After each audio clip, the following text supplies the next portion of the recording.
Merci de choisir les programmes de Medi 1. Bienvenue dans votre émission Talk Afrique.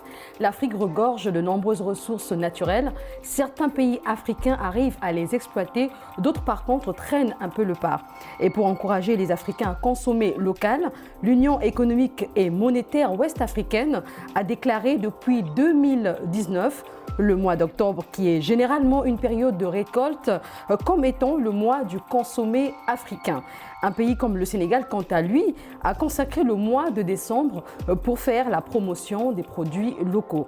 Quelle stratégie faut-il mettre en place pour promouvoir davantage le consommé africain ? Comment faire pour inciter les Africains à acheter les produits locaux? On en parle dans cette émission avec nos deux invités. Il s'agit de Madame Diallo Mbaye Diouf. Elle est chargée de mission à la mairie de la ville de Dakar, présidente de l'association Femmes Espoir pour le développement social. Merci d'avoir accepté notre invitation. Merci à vous aussi. En face de vous, nous avons Dalila Dossou. Vous êtes présidente de l'Association des femmes béninoises au Sénégal. Vous êtes également juriste de formation et entrepreneur. Merci d'être là. Au plaisir, madame. Alors, le mois d'octobre est un mois symbolique pour lui et moi et qui fait la promotion du consommé local. Madame Dossou, que pensez-vous de cette initiative qui ne date que de 2019 ? D'abord, je tiens à louer l'initiative parce que ça transcrit l'éveil de la compréhension des dirigeants concernant le consommé local. Nous sommes donc à une ère où nous devons promouvoir ce que nous produisons et consommer ce que nous produisons. Donc moi, je pense que c'est très louable, même si quelque part, il ne s'agit pas de prendre un seul mois pour le promouvoir, mais le promouvoir constamment et continuellement. Aujourd'hui, l'Afrique a tellement, pas aujourd'hui, l'Afrique regorge de richesses, regorge de produits à faire voyager.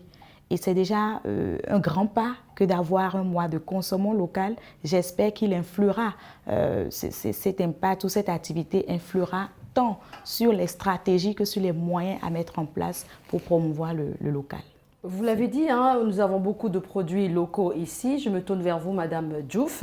Ces produits locaux sont entre autres agroalimentaires, ce sont des produits de beauté, de bien-être et également de décoration d'intérieur écologique. Comment davantage soutenir cette économie locale africaine? Merci, Madame Kala. Oui, Boukaka. Boukaka, je vous remercie de cette invitation. Je voudrais d'abord saluer cette promotion que vous faites pour les femmes de développement et les femmes locales en quelque sorte. Oui, j'ai bien entendu. Donc, pour promouvoir cette économie, c'est aider davantage ces femmes qui sont des génies, qui sont en train de faire de très belles choses et de très bonnes choses. Exactement. Dans les quartiers, dans le monde entier.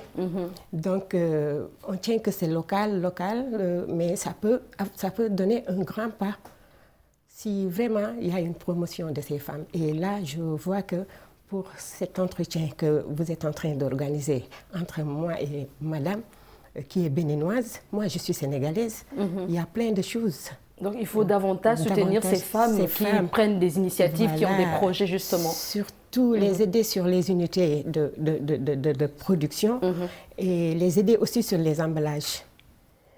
Leur faciliter en fait les taxes et les frais. Voilà, c'est pour en fait les accompagner et vraiment je sais que ce serait un grand pas pour ces femmes de développement. Produire local et consommer local, c'est très bien. Seulement, beaucoup d'Africains sont fascinés par des produits qui viennent de l'étranger. Comment les convaincre? Comment inciter les Africains à acheter nos produits, les produits locaux?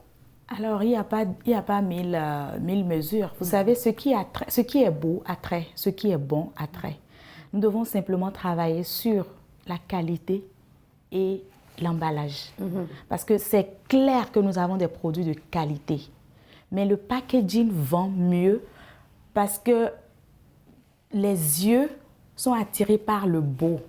Et quand vous pouvez avoir un produit de qualité, quand l'emballage n'est pas beau, quand l'emballage n'est pas attrayant, quand l'emballage ne vend pas le produit, il n'attrait pas. Vous prenez l'exemple du marché cosmétique local. Les produits cosmétiques africains sont les plus purs et naturels. Mais le packaging fait qu'on ne voit pas. Quand vous prenez le simple gel de douche de l'européen, la simple boîte, même quand vous n'avez pas l'argent, vous êtes prêt à débourser pour l'acheter parce que la boîte seule fait de vous quelqu'un qui donne de l'importance à sa peau. Ce n'est pas le cas de nos produits locaux. Ici, nous cherchons juste une petite boîte. On va peut-être chercher à peine une figure, mettre un petit nom et on veut déjà vendre. Mais est-ce que ces entrepreneurs sont vraiment formés? Il y a un souci quelque part de formation. Au-delà de la formation, il y a l'aspect financier, l'accompagnement financier. Parce que le packaging, c'est de l'argent. Vous ne pouvez pas... moi, je vous donne un exemple. Vous voulez peut-être faire du piment. Des épices à revendre, la seule bouteille vous revient peut-être à 300 francs, ajoutez à la quantité de piment et votre revenu, c'est-à-dire vous avez déjà acheté le piment, vous l'avez écrasé, vous l'avez traité, le mettre dans le packaging et le vendre, alors que la bonne dame, elle se dit, ce piment-là, si je vais au marché, je l'achète, je n'ai pas besoin d'un bocal. Mais le bocal seul vous donne déjà un coût d'investissement en dehors du produit que vous devez acheter. Et là, c'est un problème d'investissement parce que l'entrepreneur qui commence n'a pas les moyens d'investir autant dans son activité pour avoir le packaging qui vend le produit. Donc, au-delà de la formation, c'est aussi l'appui financier qui fait défaut à certains entrepreneurs qui ont bien la formation, qui ont l'envie, la volonté, mais qui ne disposent pas des moyens et qui se disent, bon, comme il faut commencer petit à petit, je vais commencer par là. Et quand je vendrai, j'aurai des sous, je vais changer le packaging. Alors que si le packaging est brut, déjà le produit n'est pas vendable. Alors, on voit la mobilisation de ces jeunes entrepreneurs, où on va parler des femmes, des hommes africains qui se mobilisent. Madame Diouf, valoriser le patrimoine africain, c'est aussi c'est aussi faire en sorte que les producteurs vivent de ce qu'ils produisent et que la population africaine consomme localement. C'est un pari qu'on doit gagner. Comment y arriver, Madame Diouf? Pour y arriver, il faudrait vraiment limiter. Moi, je compte à ce qu'on limite l'importation et qu'on conserve ce que nos femmes sont en train de faire. Il y a beaucoup de femmes de développement dans le pays qui vraiment, je l'ai dit tantôt, étaient des génies dans ce qu'elles font. Donc si vraiment la limitation de l'importation venait à s'imposer, ce serait une bonne chose déjà pour nous. Parce que tout le monde sait que moi, j'ai consommé local, c'est consommer bio et en même temps consommer ce qui est sain. Il n'y a pas que l'agroalimentaire aussi. Si on parle, il y a le bien-être. Même sur le plan culinaire, vestimentaire, il faudrait aussi qu'il y ait de la qualité. Il faut de la qualité et c'est ce qu'on est en train de voir avec nos formateurs.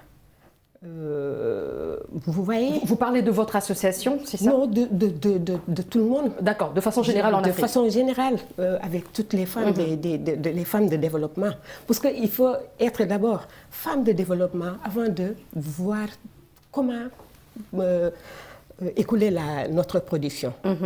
Donc, dans le cadre général, je vois que partout maintenant, les femmes, pour les épices et tout, elles ont les micro-jardinages chez eux. Il y a les épices, il y a tellement de bonnes choses qu'on plante. Et tout ça, ça fait partie de l'amélioration de nos produits. Donc, il faudrait un accompagnement pour nous. Il faudrait un peu de regard sur nous, sur ces femmes-là, pour les aider à promouvoir. Alors, je comprends bien que vous parlez beaucoup des femmes. Je suis d'accord avec vous. Seulement, permettez-moi de parler d'un homme, un panafricaniste. C'est Kémy Séba, qui est le président de l'ONG Urgence panafricaniste. Il a inauguré en avril 2021 le centre commercial Afro avec exclusivement des produits locaux 100% bio, ce pour satisfaire les besoins de tout genre des consommateurs. Que pensez-vous d'une telle initiative, Madame Dossou? Moi, je pense que c'est vraiment le rêve de plusieurs Africains qu'il a accompli. Moi, personnellement, avec mon arrivée au Sénégal, j'avais rêvé avoir un centre commercial appelé Bénin, où quand tu rentres dans le centre commercial, tu as le département de Porte-Novo, de Latakora. C'est en fait un rêve africain qu'il a réalisé, manger local. Et beaucoup ont célébré son initiative. Je pense que ça participe même à la promotion des entrepreneurs au-delà des produits. C'est beaucoup plus la motivation, l'encouragement des entrepreneurs qui ont cru aux ressources naturelles de leur pays et qui les ont valorisées en les transformant en produits consommables ou non consommables. Par contre, je suis un peu gênée quand j'entre dans les rayons du complexe et que je vois le burger. Même s'il est fabriqué... C'est un burger africain. Oui, je sais que c'est du burger africain. Pourquoi ne pas utiliser les produits avec les noms? Pourquoi voulons-nous forcément américaniser le produit local qui est notre production?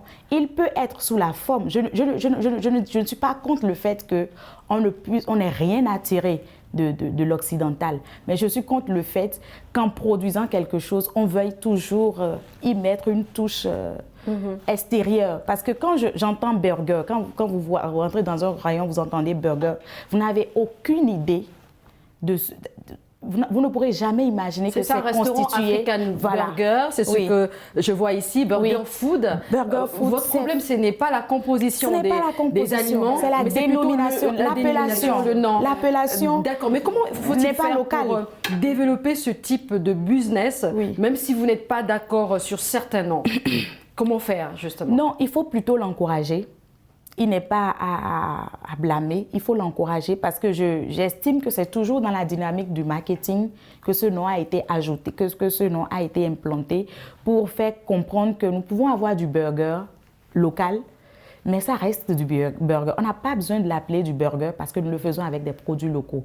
Ce qu'on peut aujourd'hui, c'est beaucoup plus repenser l'appellation, vendre aussi nos produits par celui qui a créé le burger. Il a réfléchi avant de le nommer burger. Donc il n'y a pas que ça, il y a également l'Institut de beauté et de bien-être. Je suis d'accord. Justement, je vous posais la question, comment faire pour développer ce genre de business en Afrique, sachant que l'Afrique a déjà près de 2 milliards de personnes. Justement.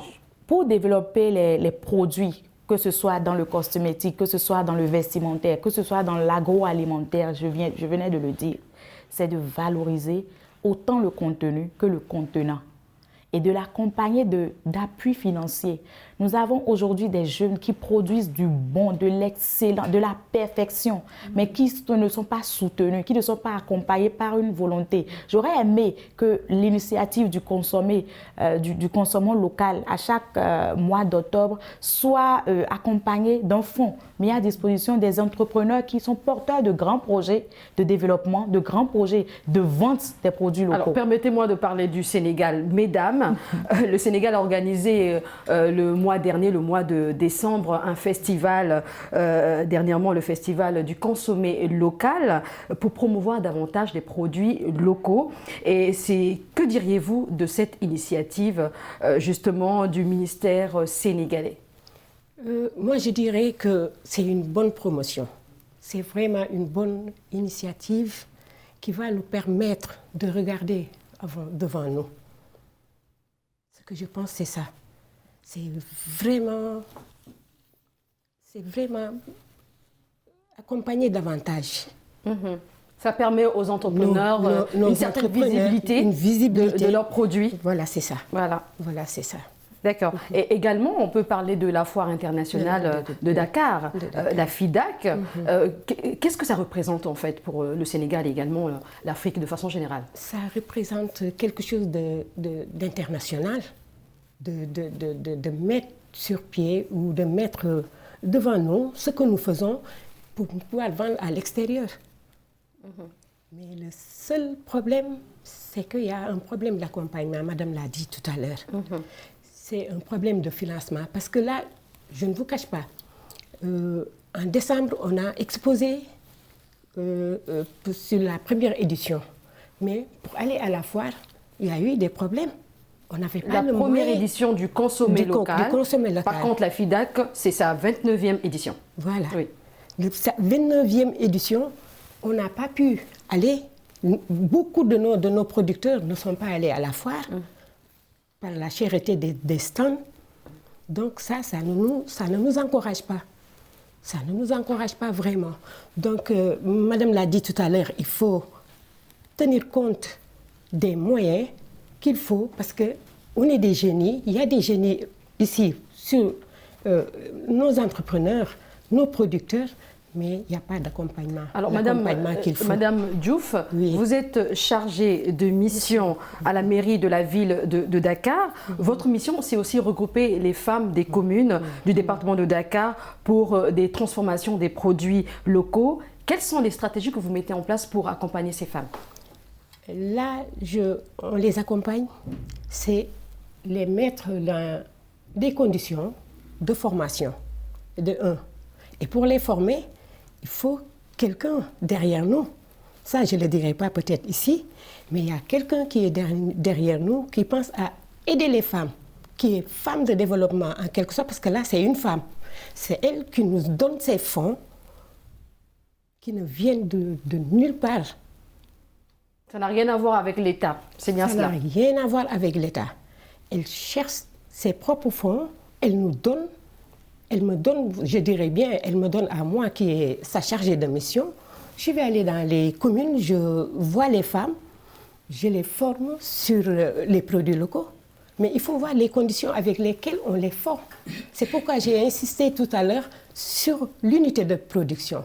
Si vraiment ces femmes-là, ou ces jeunes-là, ces producteurs-là, avaient des unités de production, ce serait une bonne affaire pour nous. Est-ce que ce sont les mêmes activités que vous menez également? Vous êtes présidente de l'association des femmes Espoir pour le développement social. C'est la même chose? Non, pas tout à fait. Pour notre association, vous voyez, ici au Sénégal et partout aussi dans le monde, pour aller de l'avant, il faut des cotisations. Je suis la présidente, mais ça ne veut pas dire que c'est moi qui sors de ma poche pour aider ces femmes-là. On se cotise parce que là, il y a les idées, il y a les idées, il y a les actions. Mais si vraiment on tient compte des personnes, de l'État ou bien de quelqu'un d'autre, on n'irait pas de l'avant. Donc, dans mon association, je pourrais parler que de ça. On se cotise pour chercher un fonds et à partir de ce fonds, on va gérer sur les revolving parce qu'il y a tout le temps des femmes qui ont besoin de l'argent. Là, notre association, c'est une association de femmes. Elles ont toujours besoin de fonds pour... J'ai fait une telle ou telle formation, donc il me faut un budget. Ce budget, ça va sortir de la caisse de l'association pour aider ces femmes-là. Alors nous saluons vos efforts, Madame Diouf. C'est comme ça que nous Alors Madame Dosso, vous êtes présidente de l'association des femmes béninoises au Sénégal. Vous êtes également entrepreneur. Vous avez organisé le 27 novembre dernier un marché béninois. Dites-nous quel était l'objectif de cette rencontre? Vous voudrez bien m'excuser, mais j'aimerais bien revenir sur la question de la foire internationale. Oui. Concernant, il faut avouer que Dakar représente une très grande et excellente plateforme pour les entrepreneurs. En tout cas, les entrepreneurs qui ont les reins solides. Il n'y a pas ce mois ou ce trimestre où il n'y a pas de foire à Dakar. Donc, si c'est pour faire connaître le produit, Dakar est une très grande plateforme qui est à saluer. Mais sur la question de l'accessibilité à la plateforme, il y a un grand fossé entre l'entrepreneur et la plateforme. C'est-à-dire que vous avez vos produits, vous voulez les promouvoir, il vous faut investir. Les stands, comme l'a dit madame, j'ai appris la dernière fois, à l'organisation de la foire internationale. Un stand était à 500 000 francs pour une semaine ou deux. Et je me suis dit, mais combien est-ce que moi-même, en tant qu'entrepreneur, mes produits ont une valeur de 500 000 francs pour que je donne 500 000 francs pour avoir un stand? Il y a ce fossé-là sur lequel il faudrait que vraiment les organisateurs de foires ou même le gouvernement puissent accompagner les organisateurs afin qu'ils réduisent l'accessibilité à cette plateforme-là. Et à côté, vous-même, vous avez organisé un marché béninois. C'était au mois de novembre. Oui. Justement, parlez-nous de l'objectif de cette rencontre. Nous avons, en tant qu'étrangers, nous sommes membres de la diaspora béninoise au Sénégal et nous avons beaucoup d'entrepreneurs qui vendent les produits locaux du Bénin, mais qui ne sont pas connus. C'est-à-dire que quand vous êtes béninois et que vous venez au Sénégal, vous avez besoin d'un produit béninois, il n'y a que de bouche à oreille que vous êtes informé que ça se vend à tel endroit, ça se vend à tel endroit. Et donc, nous avons voulu fédérer tous les entrepreneurs afin de les faire connaître à la communauté, d'abord béninoise et aussi à la communauté africaine et sénégalaise par ricochet. Donc, nous avons travaillé à initier ce marché qui aurait dû avoir lieu depuis juillet 2021 et qui a été reporté à cause de la troisième vague du coronavirus. Nous avons organisé ce marché beaucoup plus dans l'optique de faire connaître l'entrepreneur. Et ça nous a amené à ne pas, si c'est là que vous voulez en venir, à ne pas trop tuer l'entrepreneur dans l'investissement. Chez nous, les stands étaient à 7 000 francs.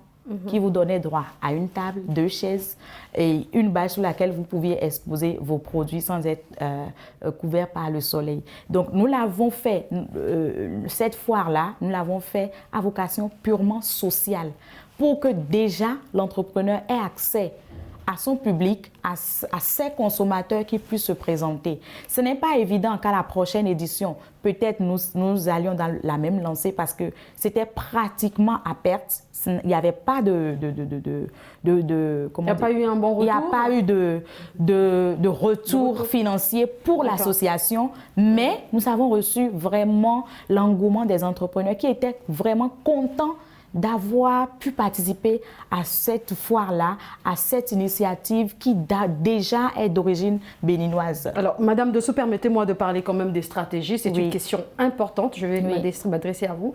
Madame Diouf, c'est vrai qu'on a parlé des entrepreneurs, il y a des femmes battantes en Afrique, mais quelles sont les stratégies? Qu'est-ce qu'il faut faire justement pour promouvoir les produits locaux? Pour promouvoir ces produits locaux, j'ai dit tantôt, il faut aider les femmes, il faut aider les entrepreneurs. Les stratégies, là je parle du côté de l'État, également de la société civile, parce que l'État joue son rôle, la société civile également. Quelles sont les stratégies qu'il faut mettre en place? Les stratégies qu'il faut mettre en place, ce sont en fait, l'État est en train de faire. Peut-être que ça n'a pas tourné, ça ne tourne pas autour de tout un chacun. Il y a une visibilité quelque part, mais on laisse en rade ceux qui sont de l'autre côté et qui n'ont pas vraiment les moyens ou qui n'ont pas quelqu'un qui peuvent les booster à avoir ces financements. C'est juste financer les entrepreneurs, leur faire créer des unités de production, limiter aussi les importations et tenir en compte ce que nous faisons ici au Sénégal. Parce que quand vous parlez de financement, c'est vrai que ces entrepreneurs-là ont des projets, mais il faut que ça soit bancable aussi. Hein. Ouais.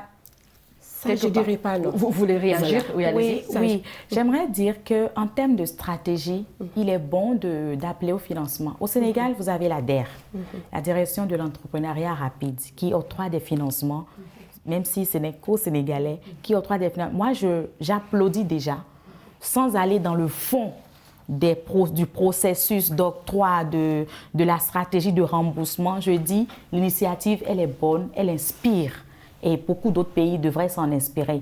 Mais je dis, au-delà de l'aspect financier, je pense que le plan business des entrepreneurs aussi doit être vendable. Nous avons des jeunes qui n'ont leur projet que dans leur tête. Et ceci appelle à on peut faire on peut répertorier les jeunes innovateurs, les jeunes entrepreneurs qui ont des projets solides et qui sont vendables, qui peuvent nous permettre vraiment de vendre peut-être le Sénégal ou l'Afrique entière partout dans le monde entier. Et quand nous les répertorions, il faut qu'on mette en place un fonds et vraiment que l'octroi de ce fonds soit aussi transparent que l'eau de roche. Alors, c'est sur ces mots que nous allons mettre un terme à cette émission. C'était un plaisir de vous recevoir sur ce plateau, Madame Dossou. À l'instant, justement, Madame Dalila Dossou, vous êtes présidente de l'Association des femmes béninoises au Sénégal. Vous êtes également entrepreneur et juriste de formation. Merci d'avoir répondu à nos questions. Merci. Et Madame Diallo Mbaye Diouf, vous êtes chargée de mission à la mairie de la ville de Dakar. Vous êtes également présidente de l'association Femmes Espoir pour le développement social. Merci également à vous. Merci à vous. Merci d'avoir suivi cette émission. On s'est dit très bientôt sur Média 1 et portez-vous bien.